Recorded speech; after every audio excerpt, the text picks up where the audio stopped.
اجتنا أوامر لتحريض الناس على التظاهر وخاصة أمام الجامع الأموي، فأرسلت بدر مع 8 شباب إلى الجامع الأموي ليهتفوا تحت شعار الحرية.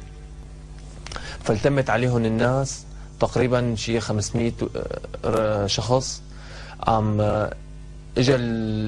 اجت دوريات الأمن، هرب بدر بحجة أنه هو مترجم أو دليل سياحي.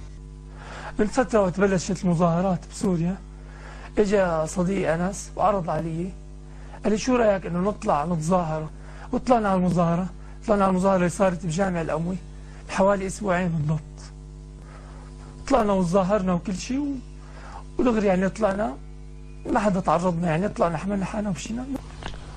حتى بدر كمان طلع اشترك بمظاهرة بالجامع الأموي واجا حكى لنا هذا الشيء، واشترك بمظاهرة بجامع كفرسوسة واجا حكى لنا هذا الشيء.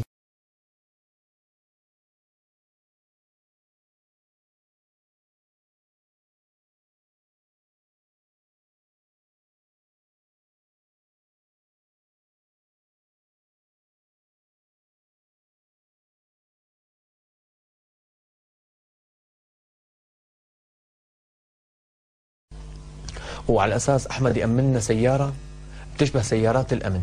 سعد يأمننا سيارة انه على أساس أنا سوقها، سيارة أمنية يعني. المهم طلب أنس انه نجتمع أنا وياه وأحمد عودة بالشام. المهم اجى أحمد عودة واجتمعنا بالشام. دقوا لي الشباب، اجتمعت أنا وأنس وبدر ببيت بابا مصلى، واجتمعت بزلمة هنيك اسمه أحمد.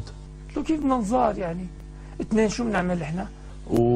وبدر كان يعني هو عنده نزعة عن الأمور اللي صايرة